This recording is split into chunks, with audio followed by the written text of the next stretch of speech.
Para se dal drita e Islamit, Meka qëndronte e mbuluar nga një hije trash pagane. Qielli i saj ishte i thatë, rrugët e saj të plumba nga këmbët e illujtarëve, dhe zemrat e banorëve të mbyllura si dyqanet e tyre pas perëndimit. Midis kësaj errësire, Xhamil, gruaja e Ebu Lahebit, xhaxhai i profetit Muhammed, paqja post mbi të, ecne me krenari, e mbështjell në një pallto të zi nga mëndafshi, sytë e saj të zjarrt si gurët e errët të Kabës. Ajo ishte e pasur, e ndikueshme dhe e palëkundur në besimin e vjetër. Në qytetin ku çdo fjalë e re ishte e dyshimt, ajo ishte zëri i armiqësisë së parë kundër dritës që po linte. Kjo ishte Meka para zbulimit, e bukur, e errët dhe e humbur. Dhe në mes të saj, Xhamil qëndronte si një portë e mbyllur kundër vërtetësisë. Në një mëngjes të qetë të Mekës, kur ajri ishte i ngjeshur nga nxehtësia dhe heshtja e adhurimit, një fjalë fillonte të përhapet si një frymë e fshehtë. Muhammed është pejgamber. Për shumicën ishte thjesht një përshpëritje, por për Xhamil, ajo fjalë ishte si një thik që i preu qetësinë e jetës së saj. Ajo dëgjoi se xhaxhai i saj, i cili kishte rritur atë djalë si bir, tani e quajti halucinant dhe të çmendur. Por ajo pa më tepër, pa një kërcënim. Nëse ky djalë fitonte zemrat e njerëzve me fjalë të dashurisë dhe një perëndi të vetëm, atëherë fuqia e Kureshit dhe e saj do të rënohej. Në përdhomat e saj të mbyllura, ajo filloi të planifikonte, jo me armë, por me fjalë, fjalë që do të bënin dikën të qaj, të dyshonte, të tremte. Drita po linte, por ajo ishte gati ta fyste. Xhamil nuk u kufizua vetëm me fjalë të mprehta në dhomat e saj. Ajo doli në sheshet e Mekës si një hije e zemrës së fortë. Në një muzg, kur yjet filluan të shfaqeshin mbi Kabe, ajo u afrua me qëllim tek shtëpia e pejgamberit Muhammed, paqja qoftë mbi të, duke mbajtur në dorë një gur të mprehtë dhe një këngë armiqësie në gojë. Kënga e saj nuk ishte thjesht injorant, ishte një mallkim publik, një thjerrje për të tjerët të njisnin kundër tij. O fillor, o halucinant, do të rrëzajmë. Por çuditërisht, kur ajo arriti para derës së tij, pejgamberi nuk qe aty. Ajo nuk e pa asnjërin, megjithse ai ishte brenda. Allahu e mbrojti atë nga sytë e saj të keqinjt. Xhamil u kthye me zemër të zjarrt, por pa e ditur se veprimi i saj do të përmendet në Kur'an, jo si fitore, por si simboli i humbjes së pafund. Nuk kaloi shumë kohë që veprimet e Xhamil arritën qiellin. Në një natë pa erë, ndërsa Meka fliste në hijen e idhujve, zbriti një sure që do të qëndronte përjetësisht në llojti e Ebu Lehabi e në llojti dhe ai. Çdo pasuri e tij nuk do t'i sjell as pak përfitim. Sureja 111, Al-Masad. Në versetin e fundit vërtetohet se gruaja e tij do të mbartë druva në qafë, me një litar prej fikësh rreth qafës. Kjo ishte Xhamil, e përmendur me emër, jo si hero, por si shembull i humbjes. Ajo që kishte menduar se fuqia e saj ishte e pafrinuar, tani ishte e shënuar në librin më të shenjtë të njerëzimit. Çdo recitues i Kuranit në çdo kënd të botës do ta përmendte historinë e saj. Jo me nderim, por si këshill kundër krenarisë dhe armiqësisë ndaj dritës. Dhe ajo e dinte. Çdo herë që dëgjonte këtë sure, zemra e saj dridhej. Jo nga pendimi, por nga zemërimi. Pas zbritjes së sura Al-Masad, Xhamil nuk u përball më me pejgamberin me gur në dorë, por me një obsesion të errët. Ndonse Kurbani nuk e përmendte me emër, të gjithë dinin se gruaja që mbartë druva ishte ajo. Në Mekë, dikush filloi të përshpëritej se e kishin parë të mbante druva të thata në qafë gjatë natës, si një mallkim i vetvetes ose një farse të mërshme.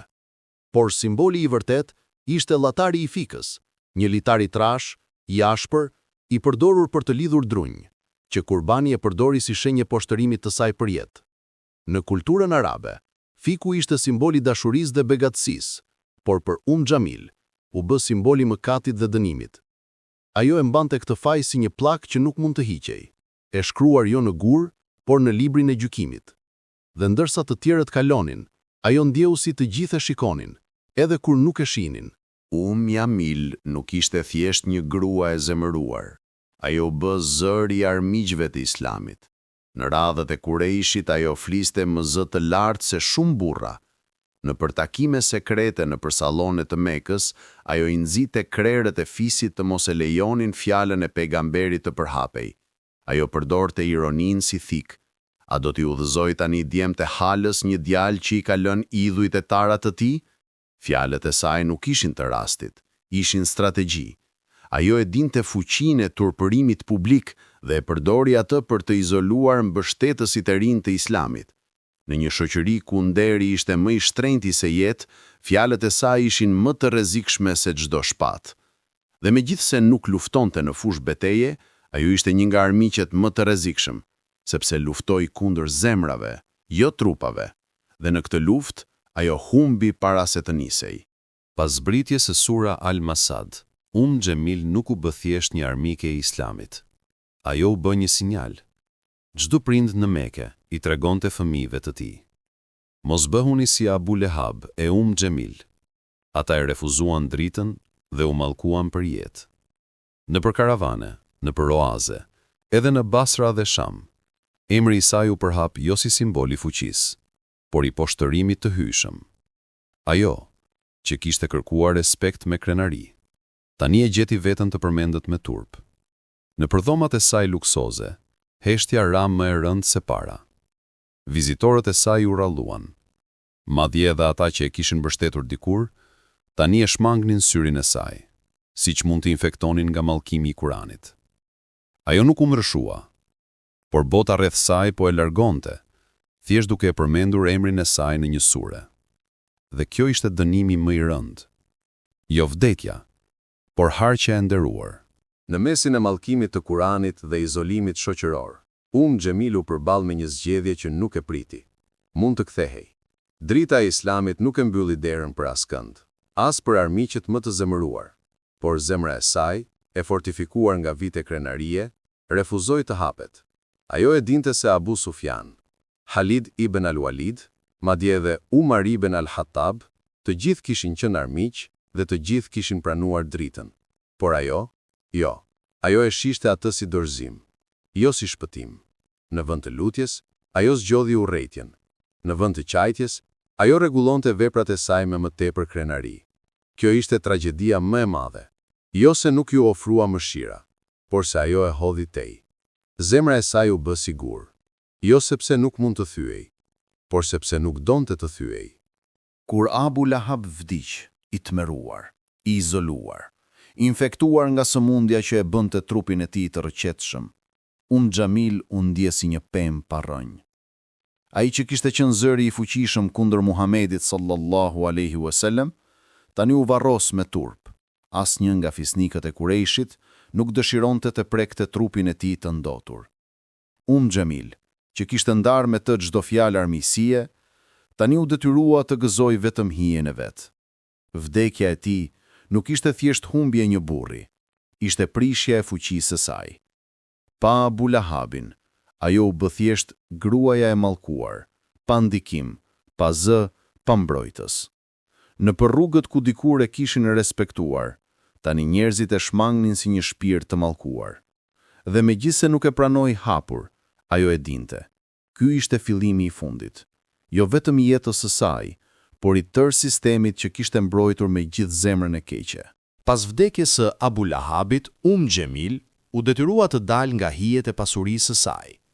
Me ekonomikun e saj të rënuar dhe pozitën sociale të humbur, ajo fillonte të mbledh druva nga periferia e Mekës, jo si simbol, por për të mbajtur zjarrin në shtëpinë e vet.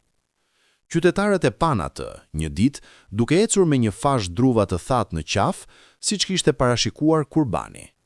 Nuk ishte një farsë e organizuar, ishte realiteti i thjesht, i hidhëshën i jetës së saj, pas armiqësisë ndaj dritës. Çdo copë dru që e ngarkonte ishte një peshë e fajit të saj. Çdo hap që bënte nga kodrat e Mekës ishte një rrugë që e largonte më shumë nga nderi. Ajo nuk e tha kur se kishte gabuar, por trupi i saj tani e kishte bërë atë që goja e saj nuk do ta bënte kurrë. E zbukuruar profecinë hyjnore. Kur pejgamberi Muhammed sallallahu alaihi wasallam u kthye në Mekë si fitues, Jo me hakmarrje, por me mëshirë, qyteti që kishte qenë i blinduar nga idhujt u shndërrua në qendër të një feje universale. Xhamil, që dikur kishte qenë midis zotrinjve të qytetit, tani qëndronte në hije, duke vëzhguar nga dritaret e saj të mbyllura si mira njerëz i përgjigjeshin thirrjes së tij. Ajo e dëgjoi atë që dikur e kishte quajtur halucinant tani të recitoi: "Sot nuk ka më armiq të Allahut në Mekë.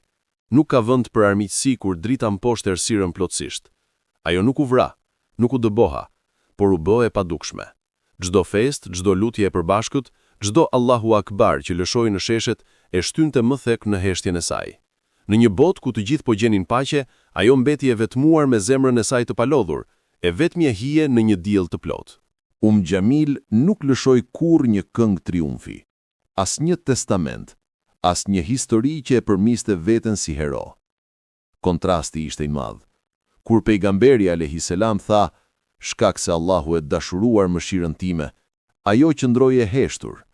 Historia e saj nuk u shkrua nga penaja e saj, u shkrua nga Kurani. Ajo nuk pasuri mundësin të rishkruaj të kaluarën, sepse të kaluara e saj u bë pjesë e të ardhmes së Islamit si një mësim. Krenaria përpara dritës çon në errësirë të përjetshme. Çdo nxënës që mëson sura Al-Mesad, çdo predikues që e përmend emrin e saj, nuk e bën për nder, por për këshill. Kështu, ajo u bë e përhershme jo si figurë e fuqishme, por si shembull i rrezikut kur zemra mbyllet kundër vërtetësisë. Dhe ndoshta kjo ishte dënimi më i madh, të jesh kujtuar për jo si ti, por si çfarë duhet të shmangësh.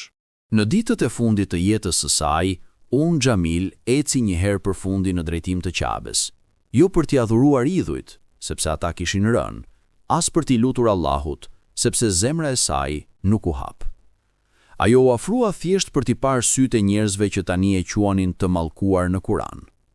Në këmbët e së shenjtës, ku dikur kishte qenë midis fisnikëve, ajo u ndje si një hije që nuk kishte vend në diell.